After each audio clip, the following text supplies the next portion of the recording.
Hi friends, இன்றைக்கி நம்ம solo levelling season 4 episode 7 தான் பார்க்க போகிறோம். இதுக்கு முந்தின எபிசோடில் நீங்கள் பார்க்கலாம், டிஸ்கிரிப்ஷனில் லிங்க் தரேன், போய் பார்த்துட்டு வந்துடுங்க. போன எபிசோடில் ஹீரோ வந்து நீ என்னடா ஐசெல்ஸா அப்படின்னு சொல்லிட்டு கைது பிடிச்சி ஃப்ராஷ்மனார் கேட்டிருப்பார்ல, அதுலேருந்து இப்போ ஸ்டார்ட் பண்ணுவோம். ஃப்ராஷ்மனாருக்கோ உங்கள்கிட்ட தான் இவ்வளோ ஷேடோ ஆர்மி வந்துடுச்சு, அப்புறம் ஏன் என்னை வந்து பார்க்கல ஷேடோ மோனார்க் அப்படின்னு அவன் கேட்குறான். அதுக்கு ஒன்று ஹீரோவோ ஓ அப்படியா மறந்துட்டேன்பா, முதல்ல நீ யாருடா, நீ யாருன்னே சொல்லாத, உன் இஷ்டத்தை கேட்டுட்ருக்க அப்படின்ற மாதிரி ஹீரோ மிரட்டி கேட்பான். ஹீரோ கேட்டவொடனே அவன் பதில் சொல்லுவான்னு பார்த்தீங்கன்னா, திடீர்னு அப்படியே வாயை திறந்து அந்த ஐஸ் அட்டாக் பண்ண ஆரம்பிச்சிருவான். அதை எடுத்து அப்படியே அவன் ஹீரோ கையை அப்படியே ஃப்ரீஸ் பண்ணி விட்ருவான். ஹீரோ அப்படியே கேஷுவலாக ஓ இது மியூசிஷியன் டைப்பா அப்படின்னு சொல்லிட்டு அப்படியே டிராகர் எடுப்பான். அந்த ஐஸ் கட்டி உடஞ்சிரும். அப்படியே தரமாக நிற்பான் ஹீரோ அந்த இடத்துல. அப்போ அந்த ஃப்ராஷ்மனாக இருக்கோ, நீ அப்போ அந்த மனுஷனை காப்பாற்ற வரலையா, என்கிட்ட சண்டை போட வாடா வந்த, எனக்கு இப்போ கூட சண்டை போட நேரம் இல்லடா அப்படின்னு அவன் சொன்னோன்னு ஹீரோவோ மனுஷனா ஆமாம்ல, சேர்மன் கோக்கிட்ட தானே இந்த எறும்பு விட்டுருந்தோம், அப்போ சேர்மன் கோக்கு இல்லை அதுக்கு வாய்ப்பு இல்லை அப்படின்னு ஹீரோ பேசிகிட்டு இருக்கு. அங்கே சேர்மன் கோ காட்டுறாங்க. அவனுக்கு அப்படியே அந்த இடத்துல ஓல்ட்ஸ் மாதிரி ஆகிட்டு இருக்கும். அந்த ஐஸ் கட்டி ஊட்டி ஏற்றதில் நீ போய் இப்போ அவனை காப்பாற்ற போறியா, என் கூட சண்டை போட போறியாடா அப்படின்னு சொல்லிட்டு ஐஸ் கட்டி எடுத்து அடிக்கிறான். இங்கேருந்து ஒரு ஐஸ் கட்டி அப்படியே அவனை அட்டாக் பண்ண போக ஹீரோ என்ன பண்ணுவான், சரி ஓகே அப்படின்னு சொல்லிட்டு ரூலோட டாட்டி போட்டு நெசுக்க பார்ப்பான். ஆனால் அந்த ஐஸ் கட்டி மேலே அது ஒர்க் ஆகாது, சரி வேலையாகாது அப்படின்னு சொல்லிட்டு டிராகர் எடுத்து அடிப்பான். டிராகர் எடுத்து அடிச்சுமே அது வந்து ஒன்றுமே ஆகாது.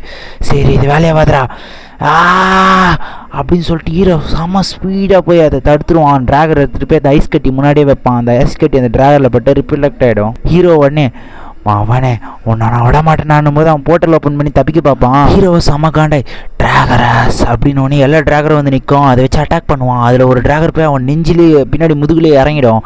அதை பார்த்துட்டு அவன் ஃப்ராஷ் மோனார்க்கும் ஆஃப்டர் ஆல் ஒரு மோனார்க்கோடைய விஷலாக இருந்துட்டு நீ என்னையே அட்டாக் பண்ணுறியா, நான் பார்த்துக்கிறேன்டா, அடுத்த வாட்டி நான் வரும்போது நிறைய மனுஷங்களை கொண்டு எடுத்துகிட்டு வரேன், அதை ஷேடாவாக ஆக்கிக்கடா அப்படின்னு சொல்லிட்டு அப்படியே அந்த இடத்த விட்டு எஸ்ஸா வரான். வரட்டாமாம்மா டொர் அப்படின்னு அவன் எஸ்ஸாவை ஹீரோவை செம காண்டாயிடுவான். இந்த நாயால் தேவையில்லாத பிரச்சனை தான், இவன் எப்படி இந்த பேரியரை போட்டான், இந்த பேரியருக்குள்ளே என்ன நடந்துச்சுன்னு எனக்கு ஒன்றுமே புரியலை அப்படின்னு சொல்லிட்டு ஹீரோ பேசிகிட்டு இருக்கா. அப்போ அவங்க சேர்மன் கோ காட்டுறாங்க. ரொம்ப சீரியஸாக வீந்து கிடக்குறான். ரொம்ப பெரிய அடிப்பட்டதுனால இதை நான் காப்பாற்றணும் பெரோ அப்படின்னோடனே பெரு வேகமாக வந்து அந்த இடத்துல லேண்ட் ஆவான். லேண்ட் ஆகிட்டு சொல்லுங்கள் கிங்னோடனே உன் ஒட்டுமொத்த ஹீலிங் பவரை யூஸ் பண்ணு, இவரை வந்து நீ ஹீல் பண்ணணும் அப்படின்னு சொன்ன உடனே பெருவோ சரி ஓகே கிங் அப்படின்னு சொல்லிட்டு ஹீல் பண்ண ஆரம்பிப்பான். ஆனால் ஹீல் ஆகாது. உடனே பெருன்னு சொல்லுவான், கிங் இந்த என்னால் இவர் ஹீல் பண்ண முடியல கிங் அப்படின்னு சொன்னோன்னே ஹீரோக்கும் ஒன்றுமே புரியல. நாங்கள் ஏழை பின்னடா பண்ணுறது, நார்மல் மருந்து வேலையாகாதுன்னு சொல்லிட்டு வெலிஃபேர் ஆஃப் லைஃப் அப்படின்னு சொல்லிட்டு அந்த மருந்து தூத்த பார்ப்பான். சேர்மன் கோ தத்துட்டு சின்ன நீ வந்துட்டீங்களா சேர்மன் கோவோ ஒரு வழியா நான் அந்த ரூலர் பவரை கடைசி ஒரு வாட்டி யூஸ் பண்ணிட்டேன். சின்னு அவங்க என்ன சொன்னாங்கன்னா, அந்த மாதிரி மனுஷங்களை காப்பாற்றுதா டென்ஜன்ஸ் வருது, டென்ஜன்ஸ்லேயும் மான்ஸ்டர்ஸையும் அனுப்புறது மனுஷங்களுடைய பவர்ஸ் இன்க்ரீஸ் பண்ணதான், அதனால் அவங்க மனுஷன் பக்கம் தான் நிற்கிறாங்க, நீயும் மனுஷன் பக்கம் தான் நிற்கணும், மனுஷங்களுக்காக போராடு, நீ எப்பயுமே மனுஷங்களை பாதுகாப்ப எனக்கு நம்பிக்கை இருக்குது. தேங்க்யூ ஜின்வு, இதை நான் சாகிற நேரம் வந்துச்சு, அது வந்துச்சு அப்படின்னு சொல்லிட்டு அவர் அப்படியே இறந்து போகிறாரு. அதை பார்த்துட்டு ஹீரோவோ செம்ம காண்டாய் அப்படின்னு கத்துறான். சேர்மன் கோ யார் யாருக்கெல்லாம் பிடிக்குமோ மறக்காம நம்ம சேனலை சப்ஸ்கிரைப் பண்ணிட்டு ஒரு லைக்கை போட்டுருங்க. இந்த சீனில் அவன் கத்துனதுக்கு அவங்க சுற்றி இருக்கிற ஐஸ் கட்டிலாம் அப்படியே உடஞ்சிரும், எல்லாமே தூள் தூளாக போயிடும். அந்தளவுக்கு பயங்கரமாக ஹீரோ டென்ஷன் ஆகிட்டு ஃபீல் பண்ணிகிட்டு இருக்காங்க. அப்படியே மழை பெய்கிற மாதிரி காட்டுறாங்க. நியூஸில் சொல்கிறாங்க சேர்மன் கோ இறந்துட்டாரு. அதே மாதிரி அமெரிக்காவில் ரொம்ப முக்கியமாக 2 நேஷ்னல் ஹண்டர்ஸும் இறந்துட்டாங்க, மொத்தம் 3 பேர் இறந்துருக்காங்க அப்படின்னு சொல்லிட்டு நியூஸில் சொல்கிறாங்க. அப்படியே சேர்மன் கோ அப்படியே அடக்கம் பண்ணுறாங்க எடுத்துகிட்டு போய் மரியாதையோட. அப்படியே அடுத்த சீன்லேயும் நியூஸில் காட்டுறாங்க, இந்த மாதிரி வந்து ஹண்டர்ஸ் தான் நம்மளை காப்பாற்றுறாங்க, ஆனால் இந்த ஹண்டர்ஸை இப்போ யார் காப்பாற்றுவாங்கன்னு தெரியல அப்படின்ற மாதிரி பேச அப்படியே ஹீரோவை காட்டுறாங்க. ஹீரோவும் அப்படியே கொடை பிடிச்சிட்டு நின்றுட்டுருப்பார். அப்போது சீப் சவுல் வந்து பக்கத்தில் நின்றுட்டு, சார் இந்த மாதிரி நீங்கள் சேர்மன் கோ காப்பாற்ற போய் உங்களால் காப்பாற்ற முடியலையா, அவன் அவ்வளோ பவர்ஃபுல்லாக இருந்தானா அப்படின்னோடனே அதுக்கு ஹீரோவோ நான் அவரை காப்பாற்ற போனேன், ஆனால் நான் காப்பாற்றுறதுக்கு முன்னாடியே வந்து அவரை தாக்கிட்டாங்க. அதுக்கு சீப் சவுலோ சரி ஓகே உங்களால் முடிஞ்சதை நீங்கள் செஞ்சீங்க, ஆனால் நேற்று கூட நான் அவரை பார்த்தேன், நேற்று கூட நல்லா பேசிகிட்டு இருந்தார், என்னால் இப்போ கூட அதை நம்ப முடியல, ஆனாலும் தேங்க்ஸ் ஜின்னு, நீங்கள் லாஸ்ட் வரைக்கும் அவர் கூட இருந்திருக்கீங்க அப்படின்னு சொன்னோடனே நம்ம ஹீரோவோ சே, ஆனால் நான் கண்டிப்பாக அந்த தேங்க்ஸை எடுத்துக்க மாட்டேன், அந்த மான்ஸ்டர் எதுவும் அவனாக இருக்கட்டும் அதை கொண்டுட்டு தான் நான் அந்த தேங்க்ஸ் எடுத்துக்குவேன், நீங்கள் எனக்காக கொஞ்சம் ப்ரெஸ் மீட்டை கூட்ட முடியுமா அப்படின்னு ஜிம்மு கேட்பான். அடுத்த சீன்லேயே ப்ரெஸ் மீட் மொத்தம் ஒன்று சேர்ந்து நிற்கிற மாதிரி காட்டுறாங்க.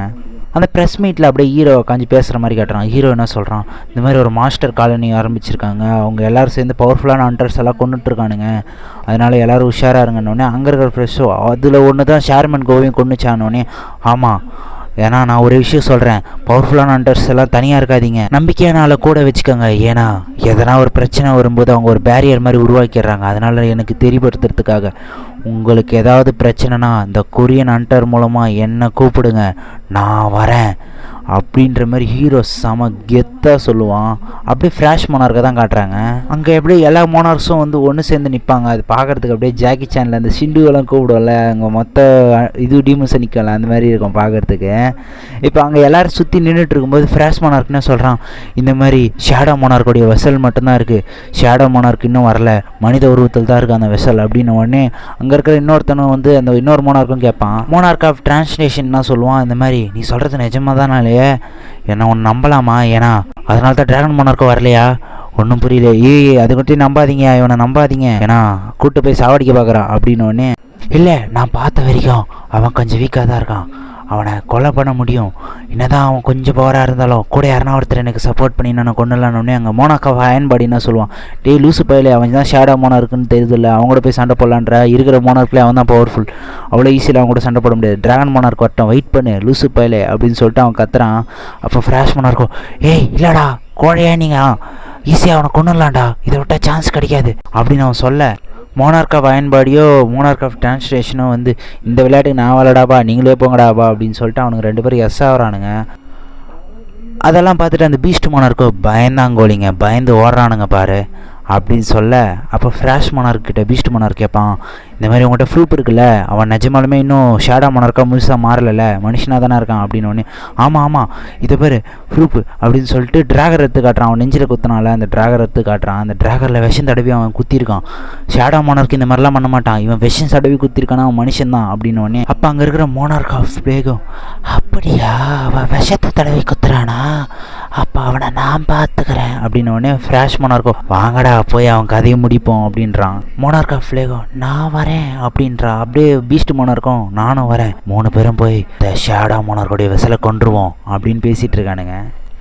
இவனுங்க அப்படியே பேசிகிட்டு இருக்குது அப்படியே காட்டுறாங்க. அப்புறம் நம்ம ஹீரோவை காட்டுறாங்க. நம்ம ஹீரோ வந்து அப்படியே பில்டிங் மேலே நின்றுட்டு, நான் எப்படி அதை மிஸ் பண்ணேன், நான் இன்னும் கொஞ்சம் அலர்ட்டாக இருக்கணும், ஏன்னா இன்னும் இருக்க எதிரிகள் ரொம்ப உஷாராக இருக்காங்க அப்படின்னு சொல்லிட்டு அந்த ஊர் ஃபுல்லாக ஷேடோவை பரப்பி விட்ருப்பான் பாருங்க, ஊர் ஃபுல்லாக ஷேடோஸ் இருக்கும், அது அப்படியே காட்டுறாங்க. அப்புறம் சேர்மன் மீட்டிங் காட்டுறாங்க, அந்தமாதிரி அடுத்த சேர்மன் கோ இடத்துக்கு யார் போகிறது அப்படின்னு பேசிகிட்டு இருப்பாங்க. இப்போ எல்லோரும் சேர்ந்து ஒரே முடிவு தான் சொல்லுவாங்க, சேர்மன் கோவோடைய அசிஸ்டன்ட் அந்த சிப் சோல் தான் அடுத்த சேர்மன் அப்படின்னு சொல்லி ஒரு முடிவு எடுப்பானுங்க. சிப் சோலும் சரி ஓகே நான் அக்செப்ட் பண்ணிக்கிறேன், நானே அடுத்த சேர்மனாக இருக்கேன் அப்படின்னு. அமெரிக்காவில் இருக்கிற ஸ்கேவெஞ்சர்ஸ் கில்டு காட்டுறாங்க. அங்கே அப்படி டாமஸ் ஆண்ட்ரே காட்டுறாங்க. டாமஸ் ஆண்ட்ரே கை இன்னும் கட்டு போட்டுட்டு தான் இருக்கான், ஏன்னா அடிச்சது ஜின்வு இல்லை, அவ்வளோ சீக்கிரம் எப்படி சரியாகும், இன்னும் ஆட்கள் ஆகும் போல இருக்குது.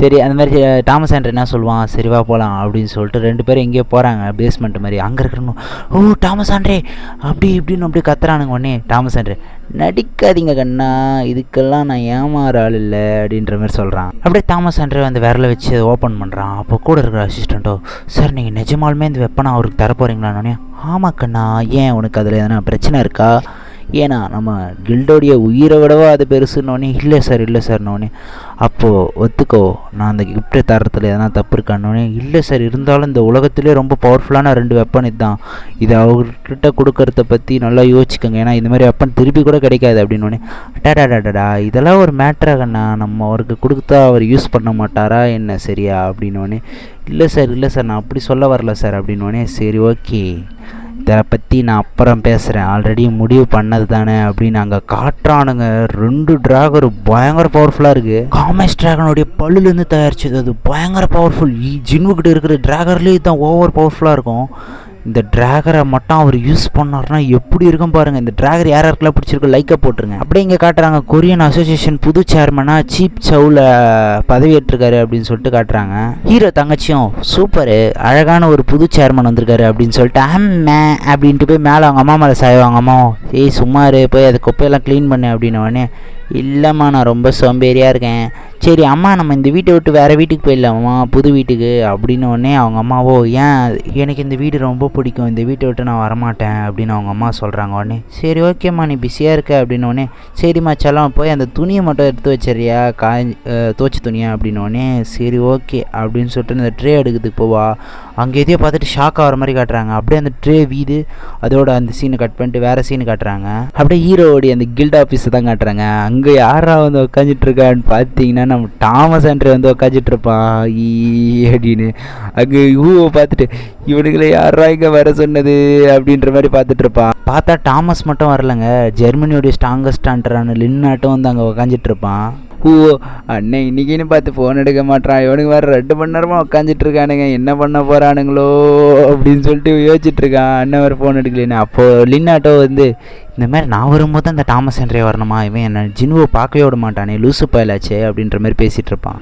தாமஸ் ஆண்ட்ரேவுடைய அசிஸ்டண்ட்டும் என்ன சொல்லுவாள், இந்த மாதிரி தான் ஜின்னு எப்போனா தான் வருவாரா, ஒழுங்காக வரமாட்டார் ஆஃபீஸ்க்கு அப்படின்னோடனே ஆமாங்க அப்படின்னு சொல்லிட்டு இருக்கும்போது ஹீரோ வந்துட்டு நான் வந்துட்டேன் அப்படின்னு வந்தோடனே அண்ணே வந்துட்டியாண்ணே அப்படின்ட்டு அழுதுகிட்டே கத்திட்டு கிடப்பான். எல்லாரும் வந்து பார்த்துட்டு இருப்பாங்க. இன்னும் கீழே ஒரே கூட்டமாக இருக்குது அப்படின்னு ஹீரோ கேட்டு திரும்பி பார்ப்பான். பார்த்தா தாமஸ் ஆண்ட்ரே வந்திருப்பான். ஐயோ இவன் எதுக்கூட வந்தான் அப்படின்ற மாதிரி பார்த்துட்டு இருப்பான் ஹீரோ.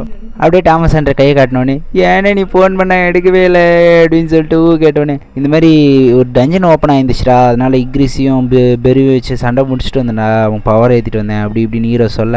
அப்போ தாமஸ் ஆண்ட்ரேவோ வணக்கம் கண்ணா எப்படி இருக்க, உன்னை பார்க்க தான் நான் இவ்வளோ தூரம் வந்திருக்கேன் அப்படின்னு. ஹீரோவோ என்ன கொரியாவுக்கு எதுக்காக வந்திருக்கீங்க, என்ன விஷயம் அப்படின்னு ஹீரோ கேட்க உடனே நான் உங்ககிட்ட சொன்ன மாதிரி ஒரு டின்னரை சாப்பிட்டு உங்களுக்கு ஒரு கிஃப்ட் எடுத்துகிட்டு வந்திருக்கேன் கண்ணா அப்படின்மா.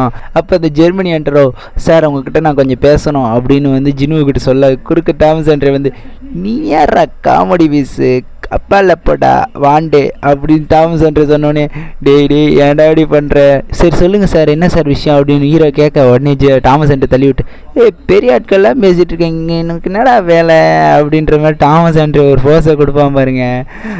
இந்த ஜெர்மனி ஆண்டரோ என்னை அவனையுமே இவ்வளோ அசிங்கப்பத்துலடா அப்படின்னு சொல்லிட்டு போகிறான். அப்படியே இவங்க 2 பேரும் சாப்பிட்ற மாதிரி காட்டுறாங்க. தாமஸ் ஆண்ட்ரேவோ உனக்காக நான் ஒரு கிஃப்ட் கொண்டு வந்திருக்கேன், அந்த கிஃப்ட்டு பயங்கரமாக இருக்கும் அப்படின்னு சொல்லிட்டு பயங்கர பில்டப்பை கொடுத்து கண்ணா இந்த கிஃப்ட்டை பார்த்துட்டு நீ இம்ப்ரெஸ் ஆகலைண்ணா நான் என் பேரை மத்திக்கிறேங்கண்ணா அப்படின்னு சொல்லிட்டு அப்படி என்ன கிஃப்ட் எடுத்துகிட்டு வந்திருக்கீங்க அப்படின்னு ஹீரோவை ஷாக்காக பார்ப்பான். தாமஸ் ஆண்ட்ரேவோ இந்த எனர்ஜியை உன்னால் ஃபீல் பண்ண முடியுதா அப்படின்னு சொல்லிட்டு அந்த ட்ராகரை காட்டுவாங்க பாரு.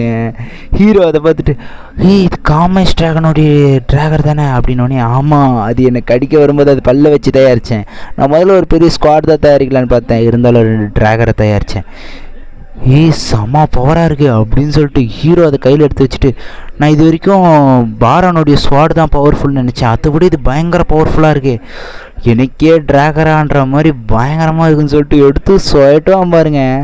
அதை பார்த்துட்டு தாமஸ் ஆண்ட்ரே ஏல நான் முடிவெடுத்தது கரெக்டு தான், பயங்கரமாக சொல்லிட்டான் இவ பயங்கரமான ட்ராகர் தான், இது இவனுக்கு தான் செட் ஆகும். தாமஸ் ஆண்ட்ரேவை பார்த்துட்டு கண்ணா அதை வச்சு என்ன போட்டு தள்ளிடாத அப்படின்னு சொல்லிட்டு ஃபன் பண்ணிட்டு இருப்பான். ஹீரோவை அந்த ட்ராகரை பிடிச்சி பயங்கரமாக சுயட்டி பார்த்துட்டு இருப்பான். அங்கே சுற்றி இருக்கிறவங்களாம் பார்த்து மிரண்டுருவானுங்க, என்னடா நடக்குதுன்னு. அந்த அசிஸ்டன்ட் வந்து பார்த்து தாமஸ் ஆண்ட்ரேவோ இதை பார்த்தல இப்போ சொல்லு நான் கரெக்டாக தானே முடிவெடுத்தேன் அப்படின்னு ஒன்று. ஹீரோ அதை பார்த்துட்டு தாமஸ் ஆண்ட்ரே கிட்ட இது நீங்கள் சும்மாவாக தரப்போறீங்க அப்படின்னு ஒன்று. சும்மா தரல கண்ணா, ஏன்னா நீ எங்கள் கில்டில் இருக்கிற எல்லாரையும் உயிரோட விட்டல, அதுக்கு என்னுடைய அன்பளிப்பு அப்படின்ற மாதிரி தாமஸ் ஆண்ட்ரே சொல்லி இந்த ட்ராகரை நீயே வச்சுக்க அப்படின்னு சொல்லி கொடுத்துருவான். இவங்க 2 பேரும் அந்த ட்ராகரே பார்த்துட்டு இருக்கும்போது திடீர்னு இவங்க 2 பேருக்கும் ஒன்று ஸ்ட்ரைக் ஆகும். 2 பேரும் அட் டைமில் ஏதோ ஒரு எனர்ஜி என்னது அது அப்படின்னு ஜினுவுக்கிட்ட தாமஸ் ஆண்ட்ரே கேட்டோடனே அது தெரியல வானத்துலேருந்து தான் ட்ரோன்ற மாதிரி தெரியுது அப்படின்னோடனே வெளியே காட்டுறாங்க. வெளியே எல்லோரும் பார்த்துட்டு இருப்பாங்க ஆகாயத்தை, எனக்கு தெரிஞ்சது ஆகாயத்துலேருந்து தான் வருது அந்த எனர்ஜி அப்படின்னு சொல்லிட்டு 2 பேரும் போய் வெளியே மாசாக நின்று பார்க்குறானுங்க. என்னடான்னு பார்த்தா பெரிய டஞ்சனு. அதை பார்த்துட்டு தாமஸ் ஆண்ட்ரே இது ரொம்ப பெருசாக இருக்குது, நான் காமேஷ் ட்ராகன் வந்த டஞ்சனோட இது ரொம்ப பெருசாக இருக்குது அப்படின்னு காட்டுறானுங்க. பயங்கர பெரிய டஞ்சன் இது. இந்த டஞ்சனுக்கு அப்புறம் தான் மோனார்க்ஸுடைய ஆட்டத்தை ஆரம்பிக்க போகிறானுங்க. இதுக்கப்புறம் என்ன நடக்க போகுதுன்றதை அடுத்த எபிசோடில் பார்ப்போம். அதனால் மறக்காமல் நம்ம சேனலை சப்ஸ்கிரைப் பண்ணிட்டு ஒரு லைக்கை போட்டுருங்க. இந்த மாதிரி ரெகுலரான வீடியோஸ்க்கு அடுத்தடுத்து கண்டினியூவாக வந்துக்கிட்டே இருக்கும். மறக்காமல் நம்ம சேனலை சப்ஸ்கிரைப் பண்ணிட்டு ஒரே ஒரு லைக். அடுத்து என்ன அனிமி பண்ணலாம், எதை பற்றி வீடியோ போடலாம், அடுத்த எபிசோட் வேகமாக வேணும்னா அராய்ஸ் அப்படின்னு போட்டுருங்க. வேறு என்ன வீடியோ போடணுன்னா கமெண்ட்டில் போட்டு போயிடுங்க. Bye friends.